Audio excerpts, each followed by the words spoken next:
Domestic Contradictions, the finite story of an optimistic experiment in building socialism in one room. Episode 17, Pessimism. Crisis is piling on crisis. The question is being asked, how long can the room last? Will it have to be abandoned for browner pastures? In our microcosmic economy, unemployment has reached 101%. Indicators of income and morale are hovering around zero. There is a deficit on the deficit. Even Clive's attempts to negotiate an Arab loan through the local shish kebab emporium have utterly failed. The middleman is missing. Maury, where are you? You remember Maury, the parasitical entrepreneur who borrowed a small fortune from the food jar to finance his trip to Amsterdam for the weekend more than 3 months ago. Perhaps one of Maury's schemes is what is needed now. While the other room holders are out scavenging free drinks at an art opening, Nigel has made a comforting cuppa for Cherry and Dee. Cherry? Tea? Ta. Dee? Yes, please. Ugh! What is this stuff? Tea. What sort of tea? Special tea. Weed tea. What? Weed water. It's all right. It's fresh. I just picked those weeds that were growing over near the sink. You're joking. No, Why can't we have real tea? we're out. Buy some. Can't afford it. But there must be some money left in the food jar. $2. Well, for God's sake, let's spend it on some tea. If we've got to go down, let's go down with something drinkable in our stomachs. I'll get some. Where's the food jar? It's been put away. Hey? We must be disciplined, Dee. So Nigel and I are looking after the food jar for the time being to prevent food rioting. What is this, a coup d'etat? No, a coupe de tea. Look, you get to like weed water, and it's very good for you. I see. So this is what it's come to. Can't even have a cup of tea in the room where I live.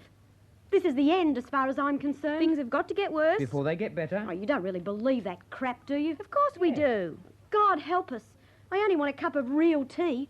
I don't want to change the world. Dee, what a revisionist thing to say. Calm down, Dee. Just go with the flow. Take a deep breath and relax. Everything will work itself out. With correct leadership and a little discipline. What is this? Some sort of weird alliance between Buddhism and Stalinism. That's the limit. The absolute end. What end? The end of the room. Oh, you Evacuate. You can't mean that. We can't go on living like this, Cherry. No tea. You mean leave? Leave. Skedaddle. Leave? Walk out of this sunburnt lucky room just when the gang of superpowers is closing in? No, Dee. We must stay and fight. Why can't we go and fight somewhere where we can drink tea as well? Dee, don't you realise? This is our destiny. Our fate. I just know something will turn up. I can feel it. That squid piss has gone to your brain, Nigel.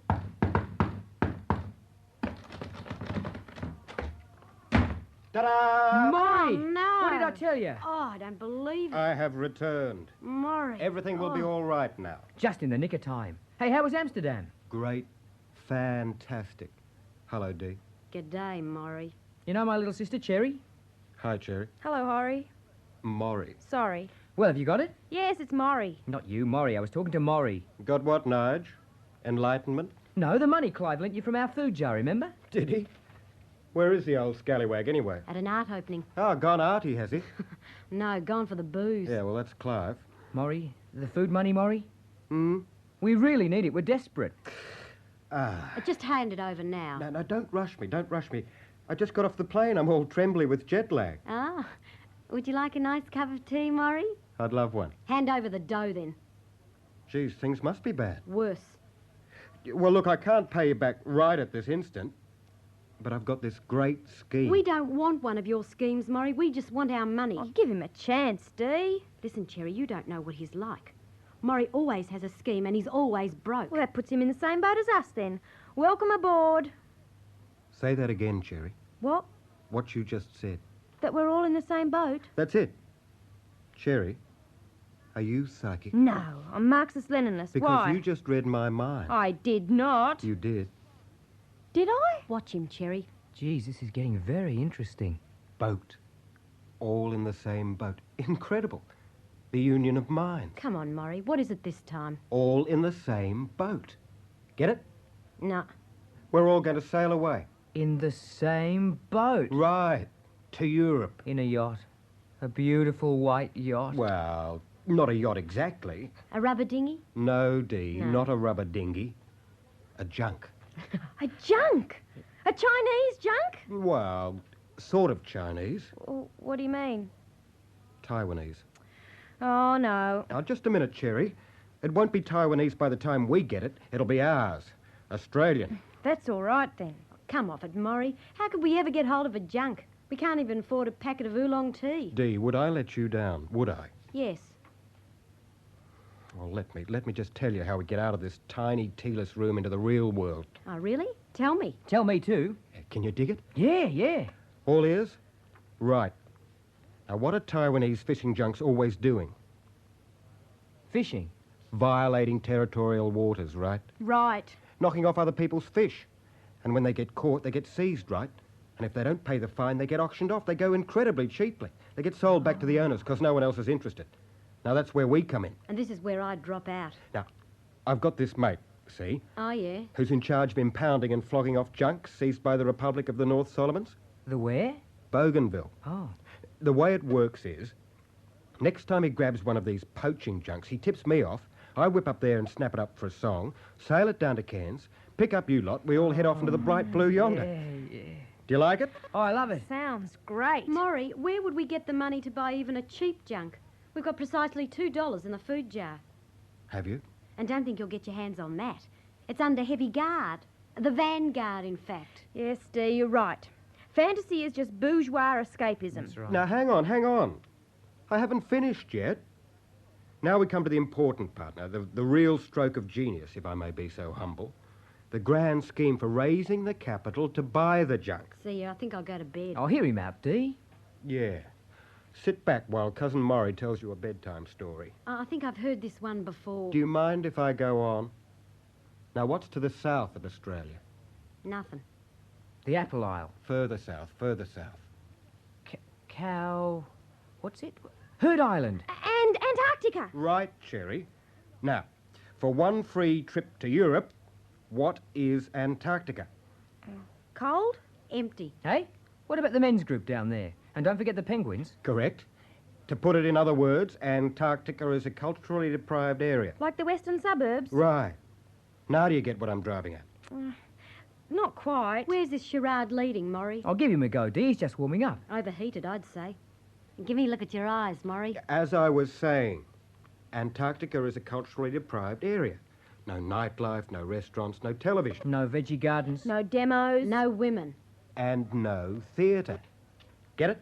It's getting very late, Maury, and I don't see how the fact that there's no theatre in Antarctica can I help really us. have to spell things out for you, don't I, Dee? Yes. Oh, never mind. That's all right, I'll explain. Now, just imagine how thrilled the scientists down there would be to have a bunch of entertainers touring all the bases. The Russian base one week, the American base the next. Sort of multilingual factory theatre. We approach the governments for the dough. Fantastic. Yeah, I've started contacting the embassies already. It's practically on the road. You're suggesting we take a show down there to Antarctica? But none of us are entertainers. Speak for yourself. I've been picking up some tap dancing from Grace. It doesn't matter. Standards aren't very competitive down there. A bit of pump and grind will keep them A quiet. bit of what? You've got to be pragmatic. Pig. Well, don't forget the whole point of the exercise is just to get enough cash to put a deposit on the junk. And then it's away to Europe and right into the canals of Amsterdam as the Antarctic Performing Group. A totally unique theatrical phenomenon. Train a few seals and penguins on the way over. We'll make tidal waves of publicity. Yeah, I can just see it. Able to name our own price, go anywhere. Wow. Well, what do you reckon? Do you want to be in it? Oh, Yeah. I can see it. I can see it all happening. You're a genius, Maury. On the way, we could run some guns to West Irian and East Timor. We could even go to Shanghai. Sail up the Amazon. Then down to Rio when my baby's minding me out. No. Amsterdam is our destination, friends. In time for next year's Festival of Fools. I've already signed the contracts. Nah, not Amsterdam. I've been to Amsterdam. Yeah? That's where I met Clive. True? When? 66. Clive got so stoned. It was the first time. He never really recovered. So I took him to London where he wouldn't be noticed. Yeah? We sold Union Jack Dunny paper in Carnaby Street. After that folded, we travelled round the continent. Like where? Oh, we're in Paris in May 68. He ran the wrong way in the tear gas and I had to rescue him from the CRS. Then what happened? We went to Prague. The poor bastard slipped over on a banana skin in front of a Russian tank. I had to pull him out by the ear. Oh, that's why one's longer than the other. Well, by this time he was so dependent on me, I married him out of pity. Don't talk to me about Europe. It's too dangerous. Dee, it's different now. I mean, there's a lot happening. Couldn't we just go to Berlin? I'm right in the middle of Isherwood. Oh, please. I think we've all got a bit overexcited and off the main point. Yeah. Antarctica and the junk. No, Maury. The money from our food jar. Pay up. What? Haven't you got any sense of proportion? I come here with an offer to save you all from the miserable, tealess squalor of this room, to make you all rich and famous, to take you to Europe, and all you care about's a few lousy bucks from your food jar. Well, what sort of people are you? We're people who've known you for a long time, Maury. Look, I've only got a few guilders on me right now. I promise I'll fix you up after the weekend. That's what you said last time.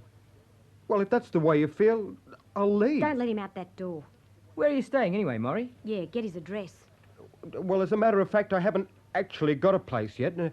I was going to ask No, definitely But- not. No. Or just till Monday. No. Well, could you lend me a couple of bucks for the train down to my parents'? You've got to be kidding.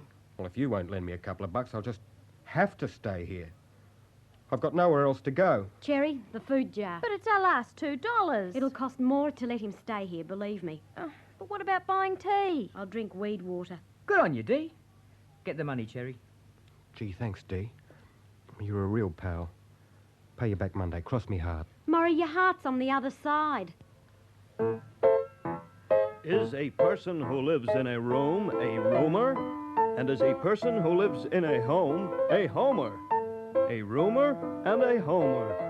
This would make domestic life hearsay or a baseball game. Ho, ho! Write your answer to this riddle on the back of an envelope and send it to Riddle, Domestic Contradictions, care of this station. And be sure to tune in next week at the same time for more Domestic Contradictions.